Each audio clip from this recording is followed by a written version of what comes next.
때 방문했던 국가들을 다시 방문하면서 2차 사역을 하게 되어졌던 것입니다. 그런데 2차 사역을 준비하다가 바나바와 바울이 크게 싸우고 헤어지게 되어지죠. 헤어지게 되어지지만 2차 사역을 준비하는 목적은 상실하지 않는 거예요. 그래서 바나바는 마가 요한을 데리고 구브로 섬, 처음에 2차 사역을 출발하면서 들렸던 구브로로 들어가고요. 바울과 실라는 마지막 그 지점, 비시디아 안디옥을 거쳐서 이고니온, 루스드라, 그리고 더베, 그리고 더베에서 다시 돌아오잖아요. 그래서 그 더베 쪽으로 갈 때 육로를 따라서 가는 길을 선택을 하게 되어지는 거예요. 그래서 바나바와 이 마가 요한은 구브로로 가서 갔다 이렇게 끝나고요. 그럼 왜 그 바울의 그 여정은 기록됐는데 바나바의 여정은 기록이 안 돼 있는가? 사도의 행전을 기록한 사람이 누구죠? 네, 누가예요. 누가 기록했느냐? 네, 누가가 기록했습니다. 그런데 누가가 누구하고 동행을 했냐면 바울과 동행을 했어요. 안디옥에서 출발할 때 바울과 실라 그리고 누가도 함께 출발했다라고 이야기를 합니다. 성경에 기록은 없지만. 그러니까 누가가 동행을 한 사람이 바울이니까 바울의 여정이 사도행전으로 기록되어지는 것이 맞는 거예요. 바나바가 어디 가서 뭘 했는지는 모르잖아요. 그래서 바울의 사역이 기록되어지기 시작을 했고, 그리고 저렇게 바울의 고향인 다소를 지나서 1차 사역의 마지막 방문지인 더베로 들어가게 됩니다. 그래서 더베를 통해서 루스드라로 옮겨가게 되어지고, 더베와 루스드라 지역에서 1차 사역 때 여인에게 복음을 전하고 그 여인이 자녀를 잘 양육한 자녀가 있어요. 아들이. 그 아들이 그 주변에 좋은 그리스도인이라고 소문이 났어요. 그래서 사람들이 여기에 좋은 그리스도인이 있다. 그러니까 바울도 그 소문을 듣고 누군지 보니까 너무 괜찮은 거예요. 그래서 야, 너도 나와 함께 가자. 그래서 루스드라와 더베 지역에 있던 이 소년도 바울과 함께 하게 됩니다. 그 소년이 누구냐면 디모데예요. 그래서 우리들의 자녀들도요, 좋은 그리스도인이라, 야, 걔 진짜 좋은 그리스도인이야. 누구 아들 있잖아, 누구 딸 있잖아, 진짜 좋은 그리스도인이야. 이런 소문이 여러분들 자녀에게 있기를 주의 이름으로 축복합니다. 그게 얼마나 영광스러운 일이에요. 그렇게 해서 바울과 실라, 그리고 누가, 그리고 디모데까지 합류를 하면서 선교팀이 이루어져서 계속 진행하게 되어집니다. 그래서 루스드라를 거쳐가지고 이고니온으로, 그리고 비시디아 안디옥으로 올라와서 저 북쪽 루트를 따라서 쭉 전도를 하러 다니는데, 전도를 하려고 하는데 길이 자꾸 막히는 거예요. 어떻게 막혔느냐? 그건 모르겠어요. 성경에 길이 막혔다고만 그랬지, 길이 열리지 않았다고 그랬지, 어떻게 막혔다, 어떻게 열리지 않았다, 이 내용은 없어요. 그래서 우리가 유추해 보건대 복음을 전하려고 하는데, 우리도 그런 경험이 있잖아요. 누구랑 만나기로 했어요. 복음을 전하려고 만나기로 했는데 그 사람이 갑자기 초상이 났어요. 그래서 약속 장소에 못 와가지고 복음을 나누지 못하는 경우도 있고요. 내가 어디에서 복음을 전하기로 해서 그 장소로 가는데 그 장소에서 갑자기 그날 예정된 약속을 취소해가지고 장소를 빌려주지 않는 거예요. 그러니까 거기서 또 복음을 전하지 못하게 되기도 하고요. 여러 가지 다양한 일들이 발생을 할 수 있겠죠. 그러니까 사도 바울이 가는 곳에도 그런 여러 가지 다양한 일들이 발생을 하면서 길이 자꾸 막힌 거예요. 그래서 이거 왜 이러지? 어떻게 해야 되지? 어떻게 해야 될지를 모르겠죠. 내가 어떻게 해야 될지 모를 때, 주의 일을 하든 무슨 일을 하든 어떻게 해야 될지 모르면 뭐 해야 돼요? 그래서 기도하시죠.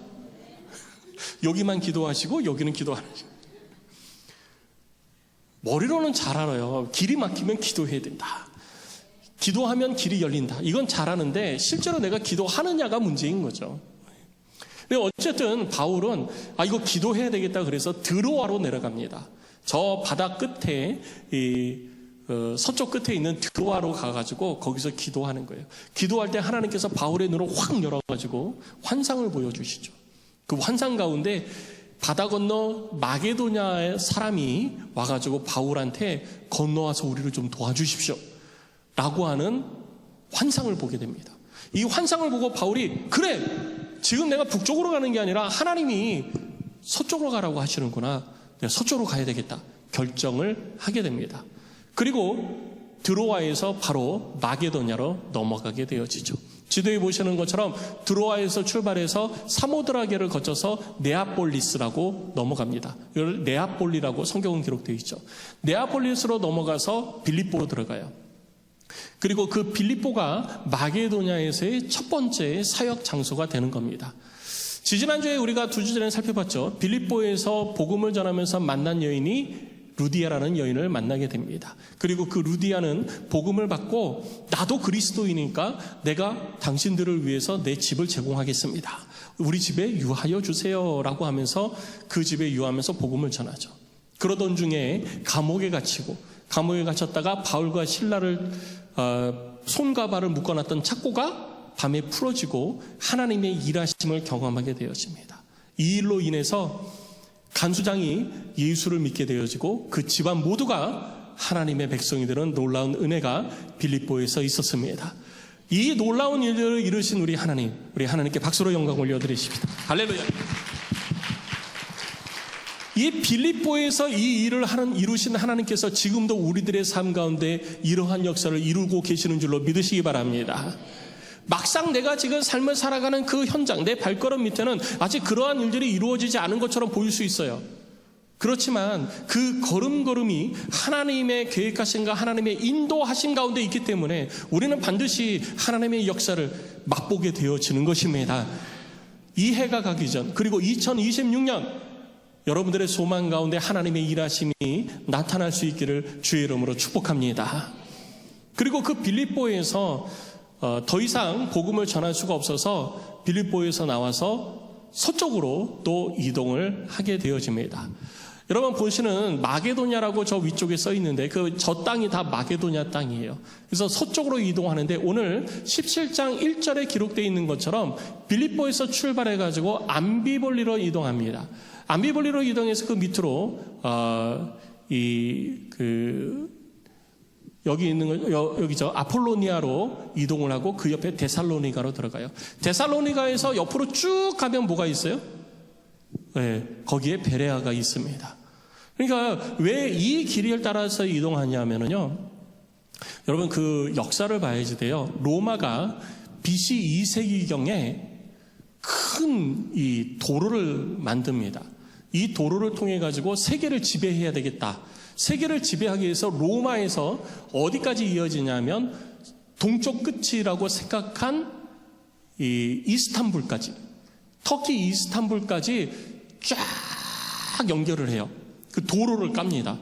그렇게 도로를 깔아서 그쪽으로 군사, 무역, 경제, 행정 이런 것들이 쫙 전파가 되어지기 시작해요.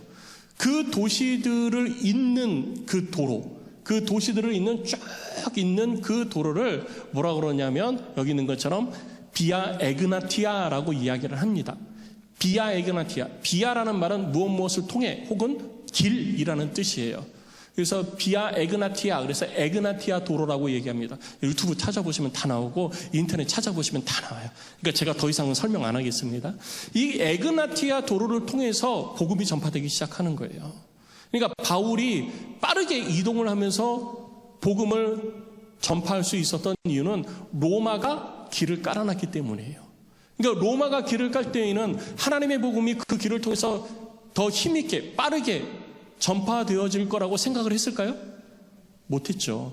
그런데 나중에 바울을 통해서 하나님께서 이 일을 이루고 계셨다라는 것입니다. 그러니까 지금 우리가 삶을 살아가는 그 모습이 내가 볼 때에는 이거 맞아? 이렇게 되는 게 맞아? 이렇게 가는 게 맞아? 이거 아니지 않아? 이렇게 할지 모르지만 순간순간 하나님의 일하심을 믿고 우리들이 최선을 다해서 삶을 살아간다면 하나님께서 이루시는 일을 우리는 결국 보게 되는 것입니다. 내 대에 보지 못하더라도 내 자식 대에 반드시 그 일을 보게 되는 것입니다. BC 2세기에 건설된 도로가 200년이 지나서 근 300년 가까이 지나서 지금 저렇게 하나님의 복음이 전파되어지는 길로 사용되어지고 있잖아요. 그러니까 우리들의 삶이 바로 그렇게 하나님의 일하심의 통로가 되어지는 줄 여러분 믿고 매 순간 하나님의 성령에 붙들려 삶을 살아갈 수 있기를 주의 이름으로 축복합니다. 그 도로 가운데 있는 도시들이 뭐냐면 빌립보, 그리고 큰 도시들만 찍는 거예요. 빌립보, 그리고 데살로니가, 그리고 베레아. 그러니까 큰 도시, 사람이 조금 모이는 곳에서 복음을 전하면 사람들이 많이 그리스도인이 되겠어요? 많이 모이는 데 가서 복음을 전해야 더 많은 사람들이 예수 믿고 그리스도인이 되겠어요? 많이 모이는데. 그래서 많이 모이는 도시로 간 겁니다. 그래서 성경을 보면은요, 암비볼리 그리고 아폴로니아, 여기는 그렇게 큰 도시가 아니었어요. 어디가 큰 도시였느냐? 데살로니가. 항구 도시인데요. 데살로니가 지도를 보십시오. 그 앞에 바다가 있는데 바다가 만 안으로 이렇게 쑥 들어와 있잖아요. 그러니까 파도가 적어요. 그러니까 배를 대기 쉬운 거죠. 그래서 무역이 발달하고 경제가 발달하고, 그러다 보니까 많은 사람들이 부유한 삶을 살아가는 도시가 데살로니가였고, 부유한 사람들이 많고 경제가 활성화되어지니까 로마가 많은 세금을 거둘 수 있었던 거예요. 그래서 이 지난 2주 전에 살펴본 것처럼 빌립보도 자유무역 도시였는데 빌립보는 내륙에 있는 도시였고, 이 육상으로 옮겨가는 무역 도시였고, 데살로니가는 해상으로 옮겨가는 무역 도시의 자유무역 도시였던 거예요. 그래서 로마가 세금을 많이 걷었죠.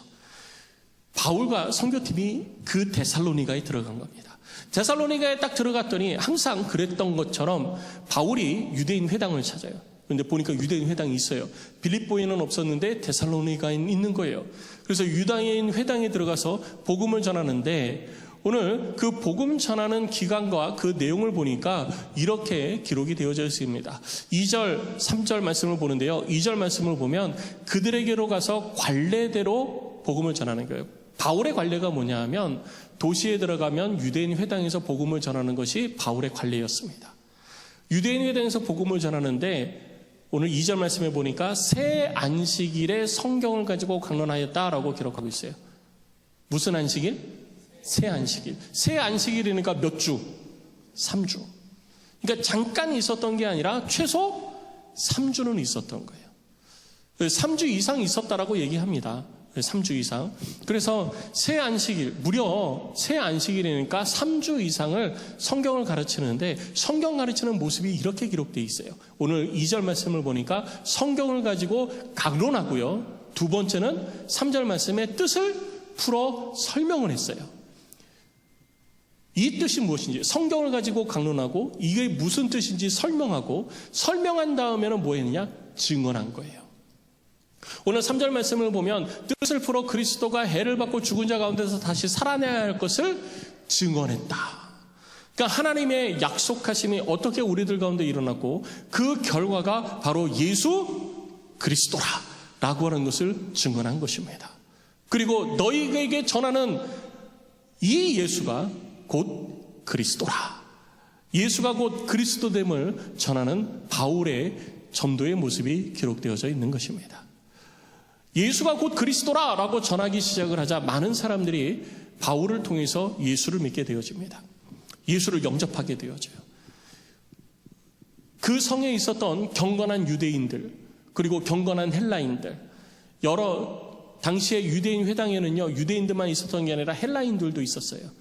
유대인들도 선교사들이 있었어요. 그래서 유대인 선교사들이, 유대교 선교사들이 여러 지역에 가서 회당을 세우고 그곳에서 전도를 해서 헬라 사람들을 유대교 믿도록 했던 거예요. 그래서 회당 안에 경건한 헬라인들, 그 말은 뭐냐면 하나님을 두려워하는 헬라인들이 있었다라는 거예요. 하나님을 두려워하는 헬라인들에게 너희들이 기다리는 그 예수가, 그 그리스도가 누구냐? 얼마 전 우리 가운데 오셔서 십자가에 달려 죽으셨다가 하나님이 다시 살려셔서 부활하시고 천국에 올라가시고 이 땅에 다시 온다 약속하여 주신 그 예수다라고 가르쳐 준 겁니다. 사람들이 이걸 믿었고 많은 사람들이 바울과 실라를 따르기 시작했어요. 바울과 실라를 따르기 시작하니까 이 모습을 보면서 많은 사람들이 좋아하기도 했지만 불편해하는 사람들도 있었습니다. 누가 불편해했을까요? 회당의 유대교 지도자들이 불편하게 생각한 거예요. 우리가 열심히 전도를 하고 있는데 갑자기 바울과 그 팀들이 들어와가지고 예수를 믿으라고 하면 어떡하냐, 이거 안 되겠다라고 생각을 해서 이 유대교 지도자들이 저자에서 사람들을 통해가지고 공격하기 시작한 거예요. 오늘 5절 말씀을 보면 유대인들은 시기하여 저자의 어떤 불량한 사람들, 그냥 한마디로 저잣거리의 불량배라고 생각을 하시면 됩니다. 왜 다니면서 막 이렇게 좌판 발로 걷어차고, 그런 거 안 해보셔서 모르시죠? 여러분들은. 좌판 걷어차고, 막 이렇게 지나가면서 엿 그냥, 이거 나 가져가요. 그러고서 먹고, 막 이렇게 뭐 뺏어 먹고, 막 그러는 사람들 있잖아요. 막 보호비 받으라고, 내라고 그러고 막 그러는 이 저잣거리의 불량배들을 부추겨가지고 바울과 실라를 공격하기 시작한 거예요. 바울과 실라를 공격하는데 이게 이제 점점점 확산되어져 가지고 바울과 실라가 머물고 있었던 야손의 집으로 들어갑니다. 야손의 집을 침략한 거예요. 근데 이 야손이 누구냐면요, 바울이 빌립보에서 복음을 전해서 빌립보에서 자기 집을 내어주고 선교팀이 머물고 사역을 할 수 있도록 도와준 사람이 루디아. 데살로니가에 들어와서도 데살로니가에서도 바울이 복음을 전할 때 바울을 받아들인 사람이 있어요. 그 사람이 누구냐면 야손이에요. 야손. 그래서 이 야손의 집에 머물면서 바울이 복음을 전했던 것입니다. 그러니까 초대교회에는 이렇게 자기 집을 내어놓을 정도로 헌신된 사람들이 있었기 때문에 교회가 더 빠르게 성장할 수 있었고요, 확산되어질 수 있었던 거예요. 이런 헌신이 있어야 더 분명한 열매가 맺혀진다는 것이죠. 자, 이런 초대교회 성도들의 헌신 속에서 바울이 복음을 전파하는데 이 야손의 집에 사람들이 쳐들어온 거예요. 바울 나와! 신라 나와! 그러면서 쳐들어온 거예요. 근데 마침 바울과 신라가 거기 없었어요. 그러니까 칼을 뺐으면 뭐 해야 돼요? 뭔가 자르긴 해야 돼요. 무라도 잘라야 돼요. 근데 와서 했는데 나와! 그런데 안 나오잖아요. 없어. 사람이 없어. 그럼 어떻게 해야 돼요? 야손이라도 붙잡아 가야 되겠다. 너 집주인 너 나와. 그래서 야손과 그 가족을 붙잡아다가 고발을 한 거예요. 고발을 했어요. 그리고 고발하면서 뭐라고 얘기를 하냐면요, 백성에게 이 사람들이 어떤 사람들이 와가지고 이상한 얘기를 전하는데 그들이 전하는 이상한 얘기는 가이사의 명령을 어긴 것이다 라고 얘기하는 겁니다. 가이사의 명령이 뭐냐? 황제는 가이사밖에 없다 라는 건데 이 사람들이 와가지고 예수도 왕이라고 그러는 거예요. 예수도 왕이다. 예수도 왕이라서 우리는 예수를 섬겨야 된다. 우리는 예수의 백성이고 하나님의 나라의 백성이다. 막 얘기를 했다라는 거예요. 그런데 예수님도 그러셨고 성경은요, 우리가 하나님의 백성이라 할지라도 하나님이 우리의 왕으로 모시고 예수 그리스도를 우리의 왕으로 모시고 산다 할지라도 이 땅에서 육신의 옷을 입고 삶을 살아가는 동안 우리들이 속해 있는 국가에 우리는 충성을 해야 된다라고 예수님도 가르쳐 주셨어요. 그래서 가이사의 것은 가이사에게, 하나님의 것은 하나님에게.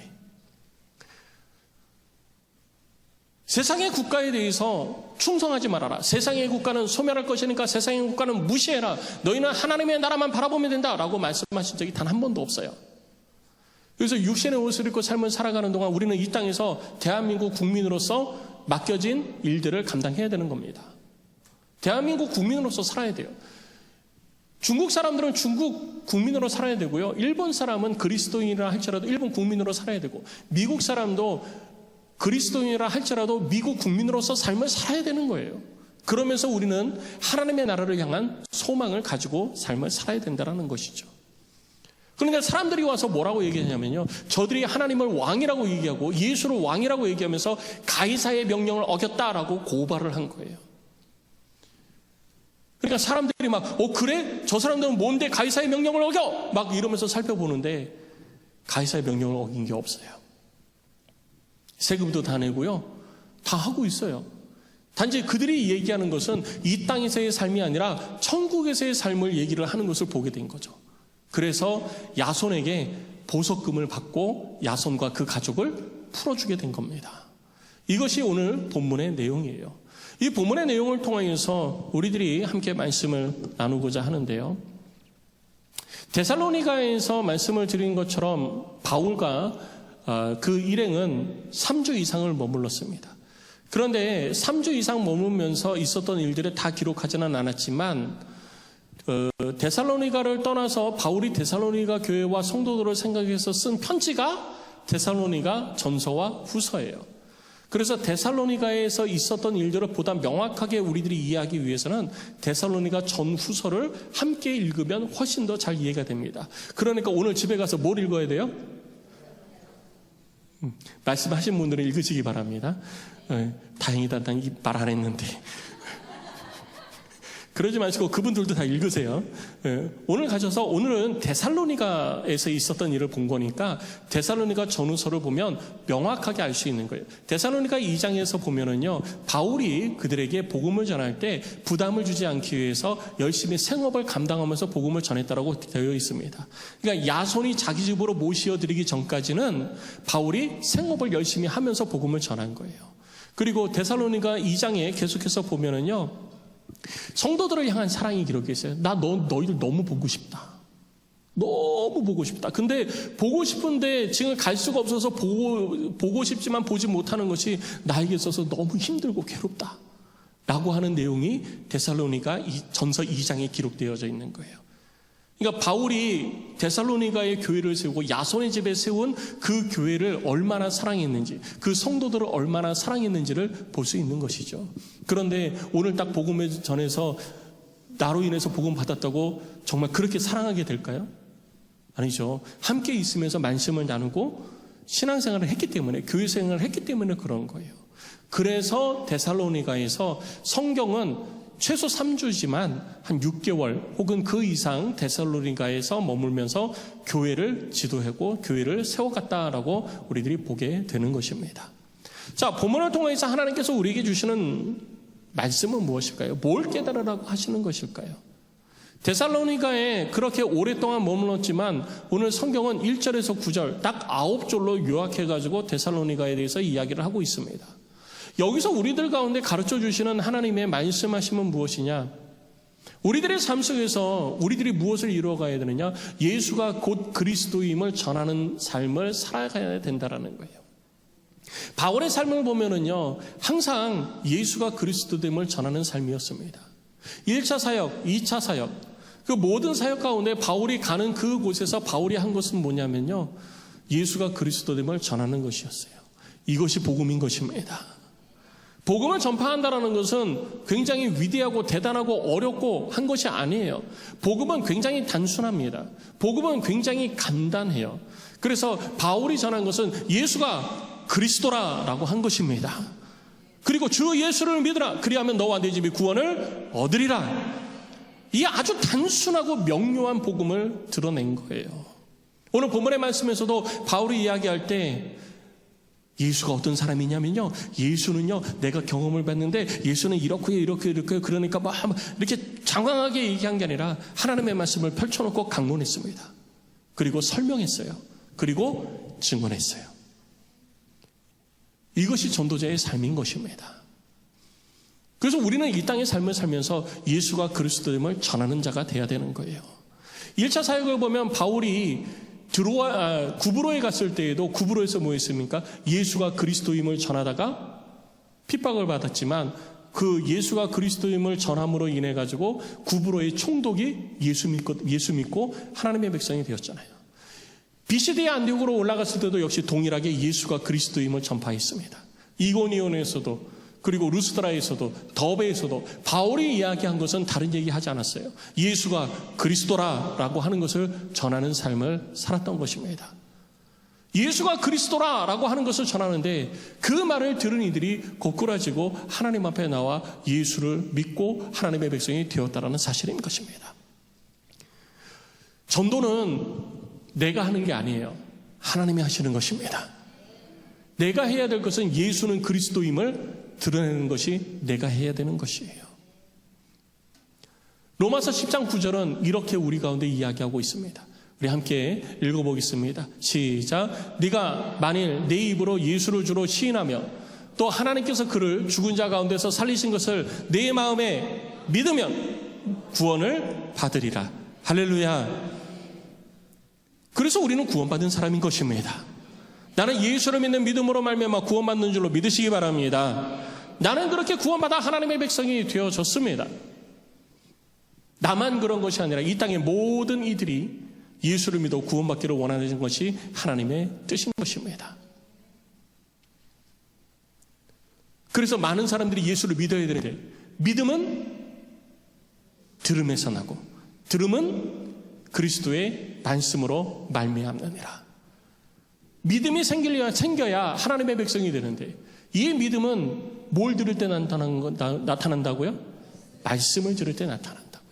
그러니까 우리들이 믿음이 없을 때 하나님의 말씀을 들어야 우리들의 믿음이 견고해지는 거예요. 여러분들의 귀가 열려 하나님의 말씀이 듣고 깨달아지기를 주의 이름으로 축복합니다. 말씀을 들어야 우리들 가운데 믿음이 생기는 거예요. 가끔 그러죠. 아유, 나 믿음이 떨어졌어. 잘 안 믿어져. 그렇게 얘기하는 분들의 삶을 보면은요, 없는 게 있어요. 그게 뭐가 없냐면 말씀을 읽는 게 없어요. 기도를 하는 게 없어요. 내가 기도하고 말씀 안 읽는데 어떻게 내 마음 가운데 믿음이 더 견고해지겠어요? 우리 속에 주를 향한 믿음이 견고해질 수가 없는 것입니다. 내 주를 향한 믿음이 견고해지기 위해서는 하나님의 말씀 앞에 우리는 늘 언제나 바로 서야 되는 것입니다. 말씀이 우리들 가운데 들려질 때 우리들의 믿음이 더 충만하게 되어질 줄로 믿습니다. 말씀을 들어야 되는데, 말씀이 들으려면 누군가 내게 말씀을 해줘야 되잖아요. 말씀을 해줘야 되잖아요. 그러니까 말씀을 해줘야 내가 들을 수 있는 것입니다. 누가 말을 하냐? 찾아가서 전해야 말을 하게 되는 것입니다. 그럼 누가 찾아가서 전하냐? 보내심을 받은 자가 찾아가서 전해주는 것입니다. 그래서 예수님께서 마가복음 16장 15절에 너희는 가서 온 천하에 다니며 만민에게 복음을 전파하라 라고 얘기한 거예요. 예수님께서 우리를 보냈습니다. 그럼 우리는 보내심을 받은 자로서 가서 뭐 하면 돼요? 전하면 되는 거예요. 예수는 그리스도라. 이거 전하면 되는 거예요. 그것이 우리들 가운데 맡기신 주님의 명령인 것입니다.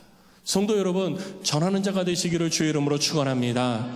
전할 때 뭘 전하냐? 너희는 온 천하에 다니며 만민에게 복음을 전파하라. 뭘 전파하라? 복음. 복음이 무엇입니까? 예수 그리스도가 복음인 것입니다. 그래서 만민에게 가서 내가 살아보니까, 교회를 다녀보니까 교회가 참 좋아. 내가 교회를 다녀보니까 교회 생활하는 게 참 만족스러워. 교회를 전하는 게 아니에요. 뭘 전하라고요? 예수를 전하라고요. 복음을 전하라고요. 복음을 전하다 보면 예수를 전하게, 교회를 전하다 보면 예수도 전해지게 됩니다. 그런데 교회를 통해서 구원을 받는 게 아니라 예수를 믿는 믿음으로 말미암아 구원을 받는 것입니다. 그래서 우리는 예수 믿고 구원받으라고 예수를 전하는 자가 돼야 되는 것입니다. 성도 여러분, 예수가 그리스도임을 드러내고 전하시는 우리 모두가 되기를 주의 이름으로 축복합니다. 가는 곳마다 바울이 한 것은 복음을 전한 것이고 예수를 전한 것이고 예수를 믿으라고 한 것입니다. 그 다음은요, 주께서 하시는 거예요. 그 다음은 주께서 하시는 거예요. 내가 하려고 하니까 안 되는 거예요. 주께서 하시도록 하면 다 되는 것입니다. 입을 열어 예수가 그리스도됨을 전하는 안디옥의 성도들이 되시기를 주의 이름으로 축원합니다. 특히 이 성탄의 계절에 예수님께서 이 땅에 오신 목적은 이 땅의 모든 영혼들을 구원하기 위함입니다. 무엇을 가지고 구원합니까? 우리들의 말이 구원을 하는 게 아닙니다. 우리들의 언어가 사람들을 구원하는 게 아니에요. 우리들의 언어가 아니라 예수를 믿는 믿음이 우리를 구원하는 것입니다. 예수를 믿는 믿음은 하나님의 말씀을 들음에서 오는 것입니다. 하나님의 말씀을 듣는 것은 전하는 자를 통해서 듣게 되어집니다. 전하는 자는 주 예수 그리스도로부터 보냄을 받았기 때문에 전하는 것입니다. 그 사람이 바로 저와 여러분인 것입니다. 예수를 전하여 수많은 이들을 구원하는 하나님의 사람들이 되시기를 주의 이름으로 축원합니다. 그리고 두 번째, 우리들이 함께 살펴봐야 할 것은 복음을 우리가 전하는 데 있어서 세상에 많은 핍박과 괴로움이 있지만 하나님이 우리를 지켜주신다는 것입니다. 바울이 복음을 전하는 것은, 선교를 다니는 것은 나 주를 위해서 살고 싶어, 나 선교여행 갈 거야 라고 한 게 아니잖아요. 하나님이 불러서 너 가 그런 거예요. 그래서 바울은 순종한 거죠. 하나님이 불러서 가 그랬으니까 누가 책임져야 돼요? 하나님이 책임져야 되겠죠. 그러면 내가 어려워야 돼요? 편해야 돼요? 차마 대답을 못 하세요? 어려워야 돼요? 편해야 돼요? 편해야 되죠. 쉬워야 돼요? 어려워야 돼요? 쉬워야 되죠. 사람들이 내가 전할 때마다 막 예수를 믿고 막 그래야 돼요? 아니면 돌 던지고 핍박해야 돼요? 답을 알고 있으니까 지금 대답을 못 하시고, 우리가 생각할 때는 내가 막 그렇게 하면 하나님이 나를 불러서 보냈으니까 이게 잘 돼야 된다고 생각하잖아요. 그런데 잘 안 되는 거예요. 오늘 바울의 모습을 봐도 그렇잖아요. 바울이 구브로에 갔을 때에도 마술사가 와가지고 바울을 막 공격했잖아요. 그리고 구브로에서 비시디아 안디옥으로 갔을 때에도 유대인들이 바울을 공격했잖아요. 그래서 바울이 유대인의 공격을 피해가지고 이고니온으로 넘어갑니다. 이고니온으로 넘어갔더니 유대인들이 쫓아가지고 돌 던지면서 바울을 죽이려 하잖아요. 그래서 성경을 보면은요, 바울이 도망갔다라고 표현되고 있어요. 바울이 도망쳤대요. 이제 저쪽으로 가야 되겠다 한 게 아니라 도망갔대요. 복음을 전하다 도망갔대요. 그리고 루스드라로 갔더니 루스드라에서는 결국은 돌에 맞아가지고 사람들이 죽은 줄 알고 내다 버린 거예요. 그런 고통을 바울이 당했습니다. 왜? 복음 전하라고. 내가 복음 전하는 게 하나님이 너 가서 복음 전해 그랬는데 왜 이런 일들이 발생하냐는 거죠. 그리고 빌립보에서도 감옥에 갇혔었잖아요. 그리고 오늘 데살로니가에서도 사람들이 불량배들이 쫓아와가지고 바울과 실라 잡으려고 집까지 쳐들어왔잖아요. 그런데 중요한 것은 우리들의 눈에 볼 때 왜 이런 일이 벌어지지? 라고 하는 그 순간마다 하나님의 역사하심이 있었던 것입니다. 하나님 앞에 순종하고 하나님의 일들을 이루어가는 자는 위기 가운데에서도 하나님의 돌보심의 은혜가 있는 것입니다. 위기가 전부 다 아예 없으면 되지 않느냐? 사탄이요, 우리를 그냥 가만히 놔두질 않아요. 공중권세력을 잡고 있는 사탄이 하나님의 나라와 영광을 위해서 수고를 아끼지 아니하는 자들을 늘 방해하고 발을 겁니다. 딴지를 거는 거예요. 그 마음 가운데 불신을 심어주고요, 불안을 심어주고요, 고통을 심어주면서 하나님의 일을 못하게 가로막습니다. 우리들의 마음에 너 그렇게 해서 안 돼, 그렇게 해가지고 뭐가 되겠어, 네가 할 수 있을 것 같아, 막 이런 말을 심어주다가 그래도 나 할 거야, 해볼 거야 막 그러면은요, 그래 너 어디 그럼 해봐 그러면서 우리들의 환경을 막 만들기 시작하는 거예요. 사람들 못 만나게 하고요, 갑자기 이상한 거 나게 하고 막 아프기 시작하고 막 별의별 일들을 막 만들어내는 거예요. 그래도 우리가 하나님을 위해서 주께서 내게 맡기신 일이니 내가 감당할 거야 라고 하면서 믿음으로 나아가면 그때서부터 주께서 일하시기 시작하는 거예요. 하나님의 돌보심의 은혜가 그 삶 가운데 넘쳐나기 시작을 하는 것입니다. 그래서 우리는 하나님의 일을 이루어갈 때 중간에 절대 포기하거나 낭망하면 안 되는 거예요. 끝까지 주의 말씀에 순종하는 자, 주의 능하신 손이 그를 붙드시고 주께서 그를 온전케 하사 하나님의 일을 위한 아름다운 열매를 맺게 해주시는 줄 믿습니다. 그래 우리들의 삶 속에서는 항상 아무리 힘들고 어렵고 이렇게 하다가 망하는 거 아니야? 이렇게 하다가 큰일 나는 거 아니야? 그런 생각이 들 때에도 주께서 내게 주신 말씀을 따라 믿음으로 걸어가면 주께서 아름다운 열매를 반드시 거두게 하시는 것입니다. 이 일을 우리들의 삶 속에 이루어가는 것이 그리스도인의 삶이에요. 그리스도인의 삶은 성경에 있는 것을 보면서 이런 일도 있었네, 이런 일도 있었네, 그래 이런 일도 있었어, 이게 그리스도인의 삶이 아니에요. 그리스도인의 삶은 성경 속에서 나타나는 일들이 내 삶 속에서 이루어지는 것을 경험해가는 것이 그것이 그리스도인의 삶인 것입니다. 제가 늘 말씀드리잖아요. 그게 우리들의 삶이 되어야 되기 때문에 찬송도요, 찬송가 288절 이것이 나의 간증이요. 간증이 있어야죠. 이것이 나의 간증입니다. 오늘은 이것이 나의 간증입니다. 오늘은 이거 들어보면 간증이 많아요. 그래서 간증하라 그러면요, 목사님 제가 어떻게 간증해요? 이런 걸 가지고 무슨 간증을 해요? 아니 하나님이 하신 일을 왜 이런 거라고 표현을 해요? 그렇죠? 하나님이 하신 일을 왜 이런 거예요? 이 놀라운 일들을 이루신 하나님을 우리가 함께 찬양하고 그 하나님을 예배하는 것이 우리들의 삶이어야죠. 우리 이 시간 이 놀라운 일들을 경험한 분들 중에 한 분의 이야기를 듣도록 하겠습니다. 권사님 나오시죠. 우리 양정신 권사님, 제가 간증 좀 하세요. 이야기를 이렇게 교제하다가 이야기를 간증 좀 하세요. 그랬더니 목사님 저 같은 게 뭘 합니까? 성도들이 욕해요. 뭐 얘기해요. 그래서 아니 흠없는 사람이 어디 있어요? 살면서 하나부터 열까지 다 잘하면은요 우리나라 다 잘 됐습니다. 하나부터 열까지 다 잘하는 사람 없어요. 10가지 중에 하나만 잘해도 하나님이 베푸시는 일들을 한 가지만 경험해도 그것을 나타내는 것이 우리들의 삶이 되어야 됩니다. 그러니까 경험한 것 간증하세요. 제가 그랬어요. 무슨 일이 있었는지 한번 들어보겠습니다. 안녕하세요. 양정심 권사입니다. 저는 허물도 많고 참 연약한 사람입니다. 이 자리에 서기에는 약점도 단점도 너무나 많아 설 수 없지만 그럼에도 제 삶 속에 있었던 일에 대해 간증하라는 목사님의 말씀에 순종하여 이 자리에 섰습니다. 저는 어린이집을 운영하며 어린이집이 단순한 보육의 공간이 아니라 하나님의 사랑이 흘러가는 선교의 현장이기를 기대하며 매일 어린이집에서 교사들과 아이들이 예배로 시작하는 어린이집으로 운영하고 있습니다.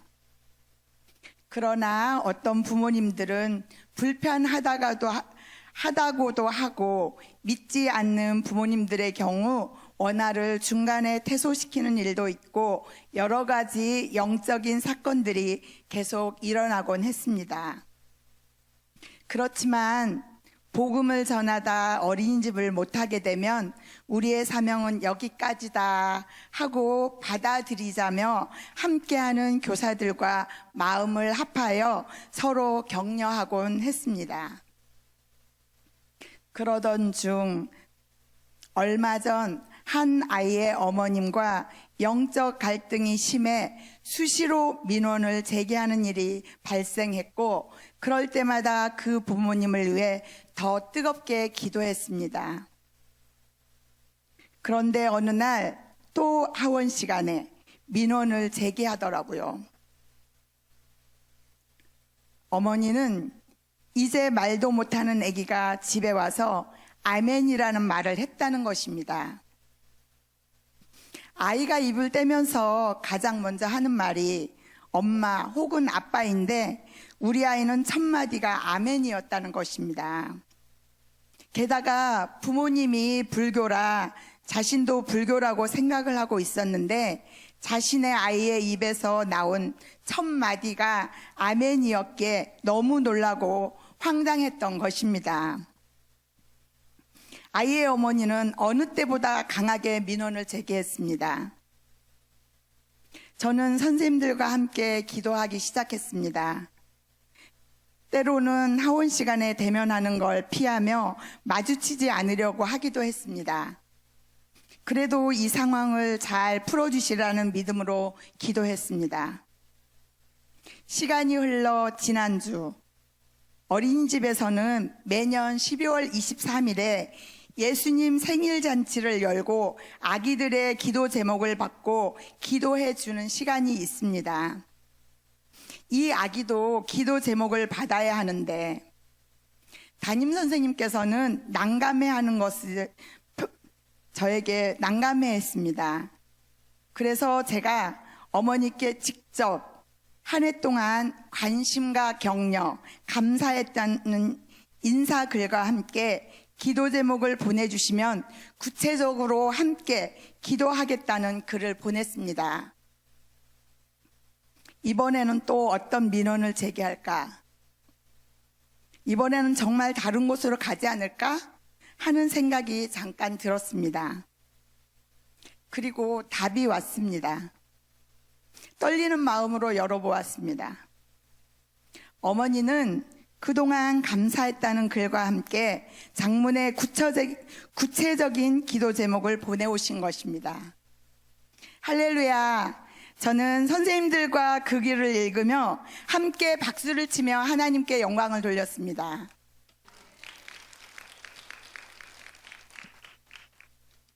저는 이번 일을 겪으면서 다시 한번 크게 깨달은 것이 있습니다.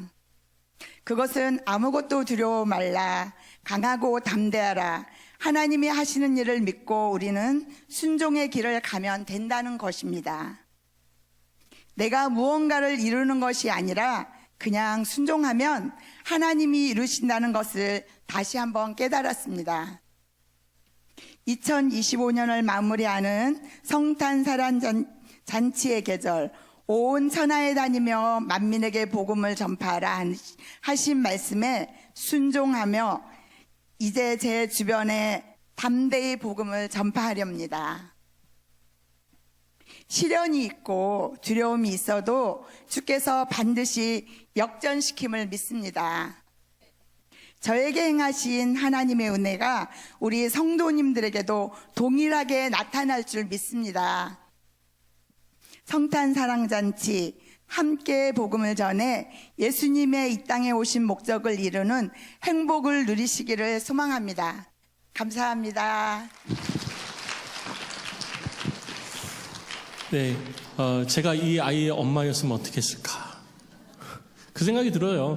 처음에 예를 들면 엄마 이래야 되고 빠 이래야 되고, 아니면 그것도 아니면 맘마라도 하잖아요. 근데 첫 마디가 집에 가지고 아멘. 자기 엄마가 불교라서 자기도 불교라고 생각한 거예요. 우리 집은 불교 집안이다 이렇게 생각을 했는데, 죄송해요, 요즘 아이 한 명 있는 부모들 굉장히 좀 어떻게 보면 극성스럽잖아요. 우리 아이 막 이러고 잘 키워야 된다 막 이렇게 생각을 하고.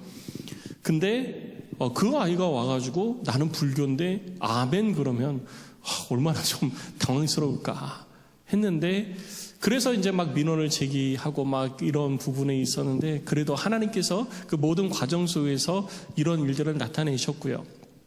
그리고 제가 얼마 전에 얘기를 들었어요. 우리 요즘 어린이집이 다 문 닫잖아요. 애들이 없어가지고.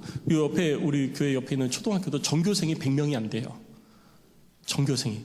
이제 여기 재개발하고 거기다 이제 재개발까지 해서 인원이 더 줄었는데, 어린이집에 애들이 없어서 막 문을 닫아요. 애들이 없어서. 그러니까 애 한 명이 나간다? 이거는 심각한 타격이 있을 수 있는 부분이거든요. 그런데 그렇게 우리 하나님께서 인도해 주셨고, 감사하게도 그 경기도 전체에서 어린이집 중에 딱 한 군데를 선정해 가지고 상을 주는데, 거기에 양문사님 어린이집이 선정이 됐대요. 그래서 그 올 연말에 도지사상을 받는다고 이야기를 해요.